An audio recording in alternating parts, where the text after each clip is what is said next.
नमस्ते। नमस्ते सर।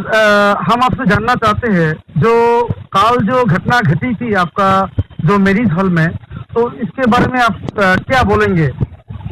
नहीं, मैं तो महारानी के संग से हूँ क्योंकि उनका तबीयत ठीक नहीं है कलकत्ते में। अच्छा। मैंने वीडियो में देखा है जो आपने देखा है। हाँ सर। तो ये पूरा मैटर का इन्वेस्टिगेशन ठीक से होना चाहिए और जो भी गिल्टी है उनको उनके खिलाफ एक्शन लेना चाहिए और अगर किसी ने प्रोटोकॉल तोड़ा है तो उनके खिलाफ भी एक्शन लेना चाहिए, बस।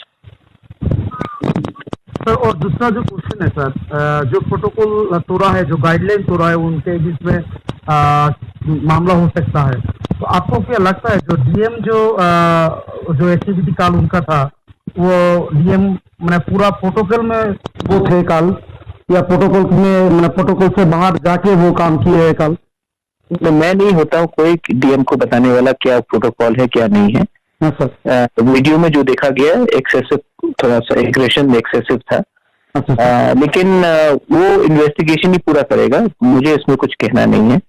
जहां तक बात है कि उन्होंने कहा है कि मेरे मैरिज हॉल को 1 साल के लिए वो लोग बंद कर देंगे, बैन कर देंगे, तो आई वेलकम इट। आप बंद कर दीजिए, मुझे कोई शौक भी नहीं है शादी बाड़ी चलाने के लिए। पिछले 1 साल से तो कोरोना के लिए कुछ ऐसे भी कोई खास तो काम नहीं हो रहा है। हाँ सर। तो बंद कर देंगे तो बंद करने दीजिए, मुझे कोई आपत्ति नहीं है। मैं दूसरे रकम से कहीं और मैं अपना बिजनेस शुरू कर दूंगा, मुझे कोई इसमें आपत्ति नहीं है। सर ये जो घटना जो घटी थी काल, उसके बीच में आप क्या माने कोई मामला करेंगे माने फ्यूचर में, सोचे हैं आपने सर? नहीं, मैं नहीं करूंगा। क्यों करूंगा? ये पुलिस को फुल इन्वेस्टिगेट करने दीजिए। जो जिसके ऊपर हाथ पैर उठा है, जो पंडित के ऊपर किसी को थप्पड़ मिला शायद, वो सब मैंने सुना है, तो उनको एफआईआर करने दीजिए। मैं तो कानून को फॉलो करूंगा और जो भी कानून सजा देगा मैं लेने के लिए तैयार हूँ, नो प्रॉब्लम। मुझे कोई चिंता नहीं है। मैं पहले से भी बिजनेस चलाने के लिए पैसे का इतना लालची भी नहीं हूँ कि ये हो, तो मैं कोई चीज इलीगल में घुसना भी नहीं चाहता हूँ। मान के कोर्ट को मुझे चलाते चलाते मैं थक भी गया हूँ। मैं अब शायद उसको बंद करके अपना बिजनेस थोड़ा ईडीसी एरिया में थोड़ा ध्यान दूंगा। सर लास्ट जो क्वेश्चन है सर आपसे, वो है ये कल शैलेश यादव जी ने बोले हैं कि 1 साल के लिए बंद कर देंगे या और कुछ आइन का जो बात है उन्होंने बोले हैं। कोई रिटर्न लेटर आपको मिला है उनसे? उनको अभी तक तो नहीं मिला है, लेकिन वर्बल ऑर्डर है।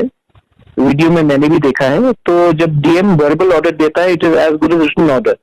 Written order will be followed. Verbal order is given, written order is followed. तो क्योंकि उसने ये कह दिया है, तो मैंने भी अपने माननीय कोर्ट के लोगों को बोल दिया है कि छोड़ दो, अभी ये सब में गिर की कोई परवाह नहीं है, मुझे कोई शौक भी नहीं है ये सब शादी बाड़ी वादी करने के लिए। तो रिटन ऑर्डर आ जाएगा, क्योंकि उन्होंने कल तो वीडियो के सामने सबको कह दिया है कि 1 साल तक बंद करने के लिए। बंद करने दीजिए, नो प्रॉब्लम, मुझे कोई आपत्ति नहीं है, बंद करने दीजिए, अच्छा ही रहेगा। मैं कुछ और सोचूंगा करने के लिए। थैंक यू सर, आपने समय दिया है मीनालिनी को, इसके लिए बहुत बहुत धन्यवाद आपको। हाँ, मैं सिर्फ एक ही बात बोलना चाहता हूँ कि everybody should be following corona का प्रोटोकॉल्स, क्योंकि कोरोना जैसे जिस तरीके से आ रहा है वो सबके लिए मुश्किल हो सकता है। तो पब्लिक गैदरिंग कम करें और हम लोग भी थोड़ा सा इमोशनल ना होकर काम करें। और प्रशासन को मैं एक ही बात बोलना चाहता हूँ, जो काम आप प्यार से कर सकते हैं वो डंडा देने से उसका रिएक्शन उल्टा जाता है। ये दोनों के लिए मेरा एक सुझाव है। बहुत बहुत धन्यवाद आपको सर। Thank you.